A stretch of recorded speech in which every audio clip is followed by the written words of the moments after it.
UDL in Action podcast wishes to acknowledge First Nations peoples in Australia and across the world whose songlines traverse the globe. We pay respects to their elders past, present and emerging, whose cultural traditions inspire and continue to educate. Thank you for joining us for episode 10 of UDL in Action podcast. We are delighted that you are listening in as we explore inclusion, innovation, and the real-world impact of universal design for learning in classrooms of every kind. I'm your host, Rebecca Rosenberg.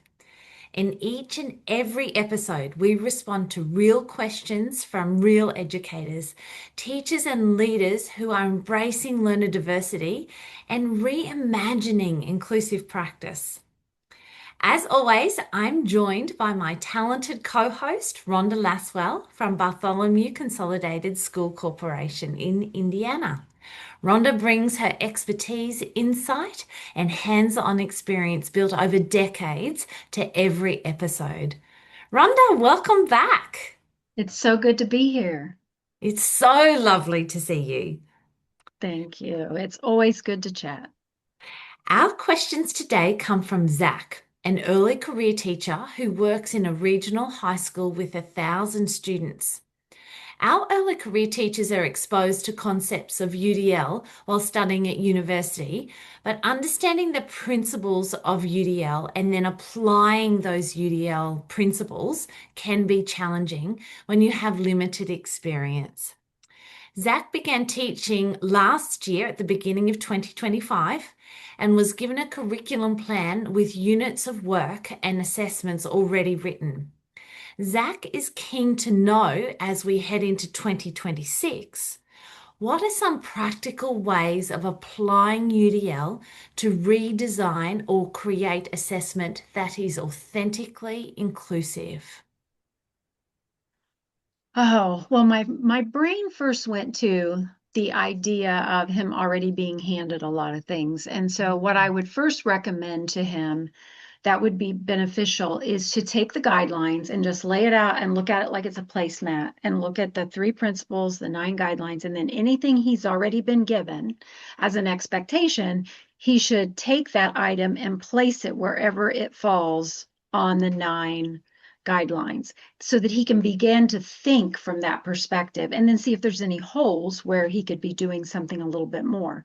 Then from there, when someone is initially starting out and they're trying to come up with options and ways for students to demonstrate what they know, I always go back to what did you do initially to teach the content or the skill? And all those different, whether they were hands-on activities, whether they wrote something, whether they read something, whether they watched something, think of all the different ways you taught that information and then allow them the opportunity to reutilize those modalities to express back to you what they learned. Another great thing, especially at the level he's at, is ask them. I mean, it never hurts to ask them. Say, if you had to explain to me right now everything we've talked about for the last 2 weeks, what would be the easiest way for you to communicate that? Would you prefer to just write it out in paragraphs? Would you prefer to have an exam, right? Would you rather do a PowerPoint? Would you rather record yourself telling me that information? And just ask them. And the first few times you do it, it'll feel clunky, and other people will be like, oh, you can't grade that because it's also different. If you're looking at mastery of the content standards and the skills standards, then it's not difficult because they either get it or they don't, and they either master it or they don't. So, it's not this difficult enigma that everybody seems to think it is when you give students choice, right? Because if you think about it, you always want to go back to the standards and the curriculum. And if you're going back to the curriculum map he's been given, then they either meet these benchmarks sections of it or they don't. And that's how you would assess it. That's excellent. So you're talking about the achievement standards. I mean, that is what we're Absolutely. assessing. What It's is what it that we want the students to demonstrate they know? That's fantastic. And I love once again by doing that, by asking the students how they want to demonstrate to you what you want to know, you're giving them that learner agency and autonomy and authority over their own learning. That's great. That's Yes, great. and making sure you're taking those achievement standards and you're letting them look at them. Of a matter of fact, an activity I would do at the very beginning is I'd pull the ones out for the unit you're doing. Xerox them, cut them out, pass them out in small groups, have students have conversations around them, see what vocabulary they know really well, and then have them put those achievement standards into student-friendly language. And then you're buying them into what's coming anyway, and you're making them a part of the journey. And once they feel that locus of control, their agency will not just grow, but their engagement will as well. Mm, excellent. Have you had an experience where you have given students agency over them demonstrating to you what they know? You gave them a choice as to what they wanted to do, and you saw a shift in student outcomes as a result of that? Absolutely. Having different stations set up during an exam can actually work really well as long as you've taught expectations previously. So if you've taught expectations during stations or during activities when you're teaching content, those same expectations apply when you're working on assessment. You might need to make a couple of tweaks here and there. And what I saw was students would kind of bloom a little bit because they'd be like, oh, I prefer to label diagrams, or I prefer to do, and no one ever picks true false. It's like the worst. I don't know why, but no one ever picks that one. Fill in the blank, or, just telling me what the answer is. So I think once they see that you're really about teaching them how to learn versus this kind of, I think a lot of times students feel like it's an I gotcha, you know? And I would also have students do a post assessment. So before I would hand anything back, I would say to them, how many days were you absent in the last 2 weeks? How many missing assignments did you have? How much did you study? And what grade do you think you got? And then once you get it back, what do you think personally you could do differently next time to help impact the outcome of your grade? And then they started thinking about it from a different perspective, because a lot of times students, especially middle school, high school, it's like the teacher doesn't like me, or the teacher's too hard, or this or that, and everything's external, right? They don't want any accountability. And teaching them to be from an accountability perspective and to think critically about their own achievement makes a shift in their thinking. So absolutely. And I had students who would tell me, I never used to take tests very well, or I feel like you understand how I learn. Because at the end of every year, I would also give my students an exit interview and just find out, what they liked and what they didn't like. And 9 times out of 10, the number one answer I got was, you understood how I learn. That was what was said over and over and over again. And that was just because they had choice in how to access it, and then they had a choice in how to demonstrate it. There was so much in your response to that one question, Rhonda. So the first thing you said was asking students how they want to demonstrate to you what they know Yeah. in regards Yeah. to the achievement standard. The second was the post-assessment assessment. That is excellent. What a great idea. And then the third was the post-exit interview. And Yeah. again, you're not only connecting with them and having relationship with them and enabling them to feel safe in your classroom context, but then you can share that information with their teachers the following school year as well. That's excellent. Thank you so much for that insightful response. Wow, wow. So, feedback is essential in the teaching and learning process for both students and teachers, and we know that. Mhm. Zach's next question is, what feedback practices both support a growth mindset and enhance learner agency within a UDL aligned assessment environment? Mm. Well, I'd say to start with, when you're trying to get students to pull up background knowledge or to think back from something learned the previous day or the previous Friday or whatever that is, you should never, ever, ever make that any kind of a quiz or assessment. And you should never open with anything that's actually graded on that scale. And the reason is you're going to initially shut them down for the rest of the class period, especially if for some reason, they don't have it, or they've just lost it in their brain, or they had something happen that night before, whatever the reason is. I mean, obviously you're going to have a large population of students that are going to do fine in that environment because they've learned to do school. But, it's not about learning to do school and all of the executive function that goes along with that as much as it is teaching them how to be effective learners. And so I would start out by saying that you want your entry points, especially at the beginning of class, to be a low threshold for fear of failure. And you want to build in lots of options for success. So, if they had notes the day before they could lean into, or you have a word wall up that they can look at, if you can give them some clues along the way, that is really, really important because, again, it's not an I gotcha. It's we need to understand what you know so we can build on that, right?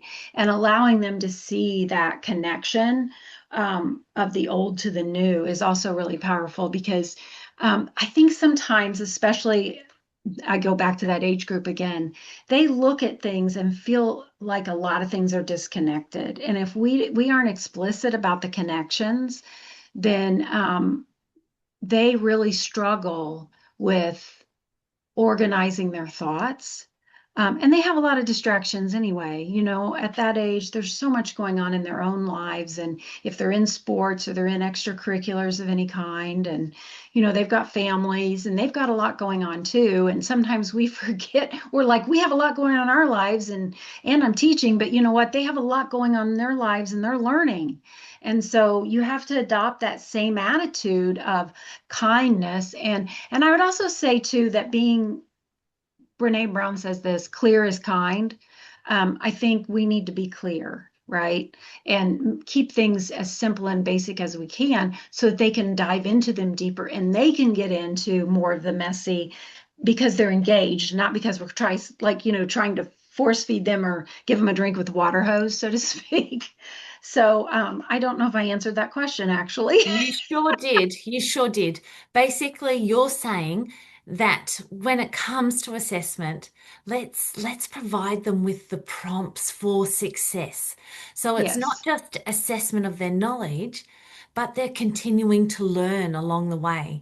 So enabling them to be able to refer back to their notes yesterday, or Yes. referring them to the word wall, or whatever is going to make them feel my teacher wants me to be successful and is going to provide these opportunities for me to really be able to express what I know because I want my teacher to know. I want them to really have a good Yeah. grasp of what I know as well. So you And recall, absolutely answered the question, and those prompts do give you recall. right. It's like walking up a ramp. The difference between having a rail and not having a rail. That's what I got from your response to that question, which was That's excellent. so funny. I took my 2-year-old granddaughter to library time today, and she wanted to walk, and there's a bazillion stairs, and I'm not exaggerating when I say to the library at our where we are. And she wanted to hold the rail, and she wanted to hold my hand, and the rail was up here. And I said, Josie, you need a rail your height so that it would be easier for you to go up and down the stairs. And that's so true. They need something at their height. They also need practice and recall. Practice is really important. Giving students opportunity after opportunity after opportunity to recall without assessing them, just giving them recall practice is also a skill, and it takes practice for the brain to learn to do that as well. Excellent. And it's not an assessment about your memory capacity. Right, right. It's an assessment about your knowledge. What is it that you've learnt? And by having this opportunity, what makes you want to learn more about this particular topic too? If it's a frightening experience, then it's overwhelming. And I Well, don't if want to it's a know anything about that again. But if if it's it's a just frightening enjoyable, mm, Yes, if it's a frightening experience, you've just now cut off the cortex, the executive part of the brain, and you've actually short-circuited them to where they can't get access to what they know.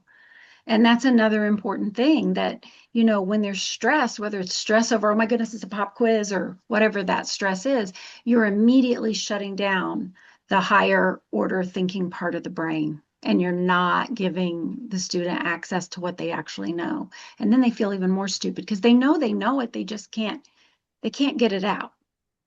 and what does that achieve? Absolutely nothing. Absolutely. Yes. Excellent. Very good. Thank you.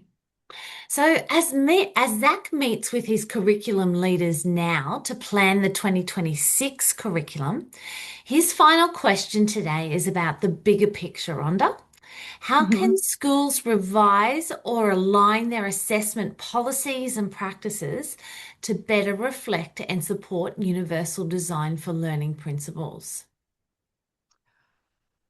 Well, I guess the short and long answer to that is that they realign the assessments to the standards directly versus, you know, having these other questions that are kind of about it, but maybe not quite in that domain. Um, and I can think of other things that students need to know that we may not necessarily need to assess them on. But I would say aligning at least I know here in the States, a lot of the homework and a lot of the tests and the exams and the quizzes, they have content in them. I'm not saying they don't have content, but they're not always, or they have, skill components, but they're not always the content standard or the skill standard written in student-friendly language. And that's the goal.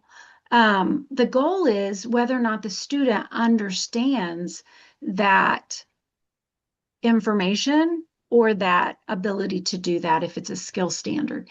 And so I think a great way to think about designing around that too is if it is a content standard, they should be able to show me in lots of different ways. If it is a skill standard, they are going to have to show me. For example, you have to show me that you understand the structure of a sentence, but you can make your sentence about anything, right? It could be about gorillas or it could be about roller skating. So remembering those two pieces, that when I am asking for this, you get choice in this. When I'm asking for this, you get choice in this. But again, going back to not making these so labor intensive, they don't have to be 100 questions long, right? They just need to be all we need to do is deconstruct the standard. And it might be 2 or 3 parts, which would be 2 or 3 questions, and put that in student-friendly language, right? That is really all you need to do, in my opinion, to align things so that we're getting an accurate picture of what students know or what students can do. What you have just described to me is so much less laborious for not Oh only my. the students, but for us as teachers as well. Let's make this succinct. Let's make this directly align with the achievement standard. And let's Well, enable the kids to, let's enable the kids yes. to really get into the question that they're being asked rather than having to quickly answer a question within a certain time Well, frame. and I can tell on myself in early teaching, it's like, okay, I'm working on this assessment. And I'm like, all right, I need 3 more questions to make it an even 100 or an even 50. This will be easier to grade. It'll be easier to do the grading scale, right? So I was a lot of times creating things to make it easier for me to grade or easier for me to have a grading scale. And then I was just trying to think, well, what else have I talked about that I could ask them to fill in maybe 3 more questions? What? And I look back on that now and I think that was so stupid. Why did I do that?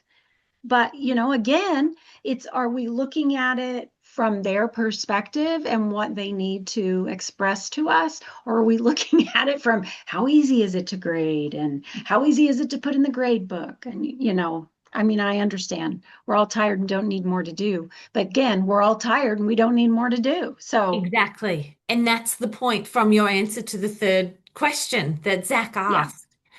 Let's make our questioning in regards to assessment more succinct so that and let's talk when we're designing our planning our assessment, our what we're teaching as well as our assessments.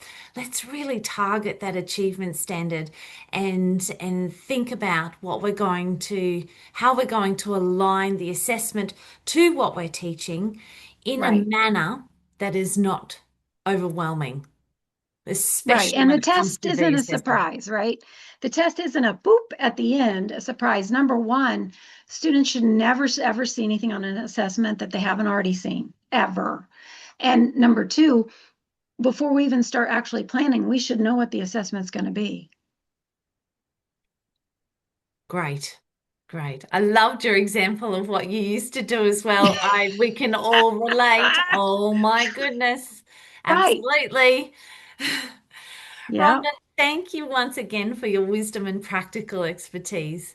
Before we wrap up, what's one takeaway you'd love our listeners to walk away with, especially as we start 2026?